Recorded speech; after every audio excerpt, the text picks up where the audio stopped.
সকালবেলায় ঘুম থেকে উঠেই আমার মতো মনে হয় প্রায় প্রত্যেকটা মায়েদেরই টেনশন শুরু হয়ে যায়।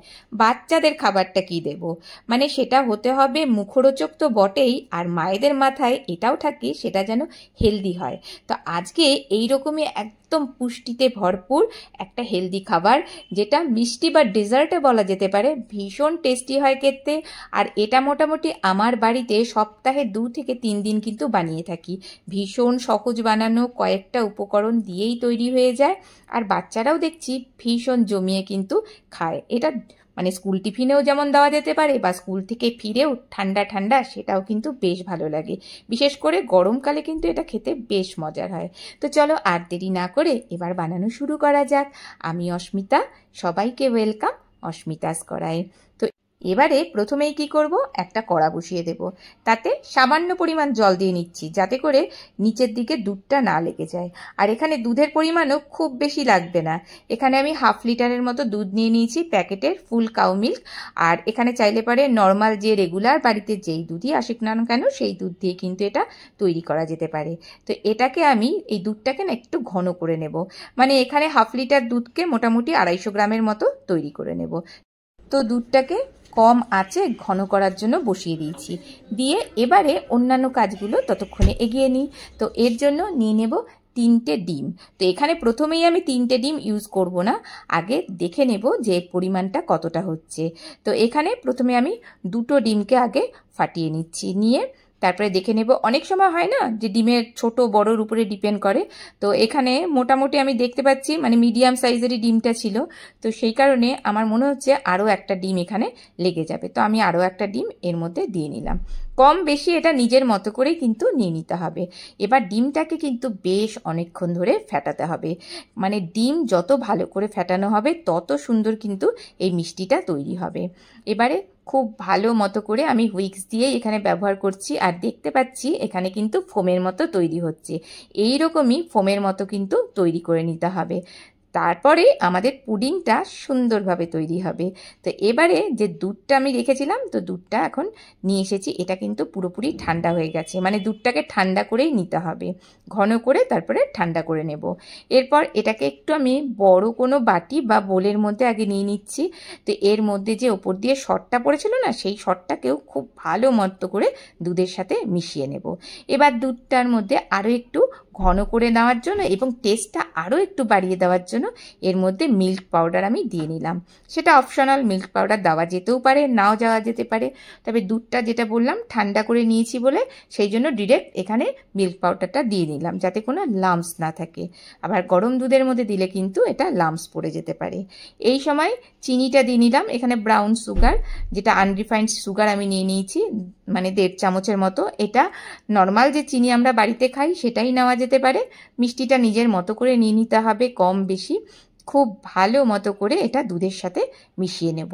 এরপর যে আমরা ডিমটাকে রেডি করে রেখেছিলাম, যেই 3টে ডিম আমরা ফেটিয়ে রেখেছিলাম, সেই ডিমটাকে এর মধ্যে দিয়ে দেব। দিয়ে এবারেও কিন্তু বেশ কিছুক্ষণ ধরে হুইক্স দিয়ে এটাকে একদম ভালো মতো করে মিশিয়ে নিতে হবে। মানে যদি এটা ভালো মতো মেশানো থাকে না না, তাহলে অনেক সময় কি হয়, জল জলে ব্যাপারটা কিন্তু এসে যায়। সেই জন্য খুব ভালো মতো করে এটাকে মিশিয়ে নেব।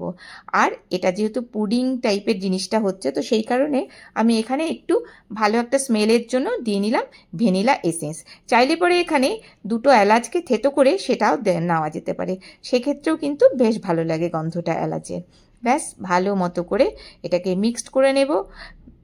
তো প্রায় 2-3 মিনিট ধরে আমি এটাকে মিক্সড করে নিয়ে এবার কি করব, এরকম একটা কাঁচের বাটি নিয়ে নিয়েছি, তার মধ্যে পুরো মিশ্রণটাকে এর মধ্যে দিয়ে দিলাম। আচ্ছা, কাঁচের বাটি না থাকলে কোনো অসুবিধে নেই, এক্ষেত্রে কিন্তু স্টিলের বাটিতেও নেওয়া যেতে পারে। যেরকম বাটি থাকবে সেই হিসেব করে পরিমাণটা শুধু ঠিকঠাকভাবে নিয়ে নিতে হবে। এবারে আমি একটা এরকম বড় একটা সসপ্যান বসিয়ে দিলাম। এখানে কড়াও বসা যেতে পারে, এমনকি প্রেসার কুকারেও কিন্তু এটা করা যেতে পারে। এর মধ্যে নিয়ে নেব সামান্য পরিমাণ জল, একটা স্ট্যান্ড বসিয়ে দিলাম। দিয়ে এবার যে বাটিটা ছিল আমাদের মিশ্রণে, সেই বাটিটাকে আস্তে করে বসিয়ে দেব, দিয়ে ওপর দিয়ে ঢাকা দিয়ে দেব। খুব বেশিক্ষণ না, 5 থেকে 7 মিনিট জাস্ট ঘড়ি দেখতে হবে। তাতেই কিন্তু দেখতে পাচ্ছি এটা কিন্তু একদম দেখো ফুলে গেছে সুন্দরভাবে, আর ওপরের দিকটা একটু হালকা শক্ত শক্ত হয়ে গেছে, কিন্তু ওপরে একটা জলজলে ব্যাপারটা আছে। সেই জন্য আমি কি করব, ঢাকাটা খুলে আরও 2-3 মিনিট এভাবেই একটুখানি রেখে দেব। আর এরপর দেখে নেব যে আমাদের এটা ঠিকঠাকভাবে ভেতরটাও তৈরি হয়েছে কিনা। তো স্টিকটা দেখে দেখতে পাচ্ছি একদম সুন্দরভাবে তৈরি হয়ে গেছে। এবারে আমরা ওভেনটাকে অফ করে দেব। অফ করে এটাকে ঠান্ডা হওয়ার জন্য রেখে দেব বেশ কিছুক্ষণ। মোটামুটি আমি 1 ঘন্টা কিন্তু এভাবেই ছেড়ে রেখে দিয়েছিলাম। এবার চাইলে পরে এই অবস্থাতে এটাকে ফ্রিজেও রেখে দেওয়া যেতে পারে, তবে আমার কাছে বেশি টাইম ছিল না বলে আর এটাকে আমি ফ্রিজে রাখিনি। ফ্রিজে রাখলে কিন্তু সেটা খেতে আরও বেশি ভালো হবে। তো এবার দেখো আমি হাত দিয়েই দেখাচ্ছি কত সুন্দরভাবে কিন্তু ছেড়ে যাচ্ছে। তো তাও আমি না একটা ছুরি দিয়ে নিচের অংশটাকে একটুখানি ছাড়িয়ে নেব, যাতে করে বার করতে একটু অসুবিধে না হয়। ভীষণ সাধারণ উপকরণ দিয়ে কিন্তু এটা তৈরি হয়ে যায়, ঘরে শুধু ডিম আর দুধটা থাকলেই হলো। এরপর আমরা কি করব, এটাকে আস্তে করে ডিমোল্ড করে নেব। দেখো এরকম উল্টাবো, উল্টালেই দেখতে পারবো সুন্দরভাবে আলগা হয়ে কিন্তু ওপর দিয়ে সুন্দর করে ছেড়ে চলে আসবে। জাস্ট 2-3 বার আমি একটু ট্যাপ ট্যাপ করে নিচ্ছি। তাই দেখো এটা সুন্দরভাবে বেরিয়ে চলে এসেছে। আমি এটাকে আবার উল্টো করে দিলাম, একটু দেখতেও ভালো লাগার ব্যাপার আছে তো। আর একটা উপর দিয়ে চেরি দিয়ে দিলাম, জাস্ট এটা দেখতে ভালো লাগার জন্য, মানে সাজানোর জন্য। চেরি ছাড়াই এটা সুন্দরভাবে কেটে কিন্তু আমরা সার্ভ করতে পারি। এরপর আমরা এটাকে পিস পিস করে কেটে নিতে পারি, যে যেরকম মানে ছোট বড় স্কোয়ার বা যেমন খুশি তেমন কিন্তু ভাবে এখানে ছোট ছোট করে পিস করে নেওয়া যেতে পারে। ভীষণ মজার একটা মিষ্টি, বাচ্চাদের তো পছন্দ হবেই, বড়দেরও পছন্দ হবে। আর ডিম আর দুধ দিয়ে যেহেতু এটা করা আছে, এটা পুরো পুষ্টিতে ভরপুর, আর খেতে তো মানে দারুণ একটা টেস্টি খাবার। তো আমি এটাকে স্কোয়ার শেপ করে ছোট্ট ছোট্ট করে পিস করে কেটে নিলাম। একটা তুলে সামনে থেকে দেখাচ্ছি, দেখো ভেতরটা কত সুন্দর হয়েছে, আর মুখে দিলেই গলে যাবে, এতটা ভালো লাগে খেতে। আর এটা তুমি সারা বছর বানিয়ে খেতে পারবে, মানে গরমকালে যদি খাও তাহলে সেটা ঠান্ডা ঠান্ডা ফ্রিজে রেখে খাও, সেটাও যেমন ভালো লাগবে। আর শীতের দিনে গরম গরম খাবে, সেটাও কিন্তু ভীষণ ভালো লাগে খেতে। আমি বলবো বাড়িতে বাচ্চা কেন, বড়রাও প্রত্যেকে জন্য একবার হলেও ট্রাই করে দেখো। এটা সকাল বিকেল বাচ্চাদের টিফিন, মানে স্কুল টিফিন, যে কোনো সময় কিন্তু এটা দেওয়া যেতে পারে। এমনকি বাড়িতে গেস্ট এলেও এটা বানিয়ে খাওয়াতে পারো, সবাই প্রশংসা করবে। আর আমি বলবো বাড়িতে অবশ্যই একবার হলে ট্রাই করে দেখো, বাচ্চাদের জন্য তো বটেই, বড়দের জন্য বা নিজের জন্য। আর কেমন লাগলো সেই ফিডব্যাকটা আমায় দিতে কিন্তু ভুলো না। আর ভালো লাগলে প্লিজ একটা লাইক দিতে ভুলো না, আর আমার চ্যানেলটিকে সাবস্ক্রাইব করে রেখো। তা আমি যখনই সার্ভ করি না, একটু ঠান্ডা ঠান্ডাই সার্ভ করি, আর এরকম প্লেটে সাজিয়ে দিই, আর মাঝখানে একটা চেরি দিয়ে দিই। সেটা চেরিটা খাওয়ার জন্য না, জাস্ট দেখার জন্য। তো আজকে এ পর্যন্তই। এতক্ষণ ধরে আমার সাথে থাকার জন্য তোমাকে অসংখ্য ধন্যবাদ। ভালো থেকো, টাটা।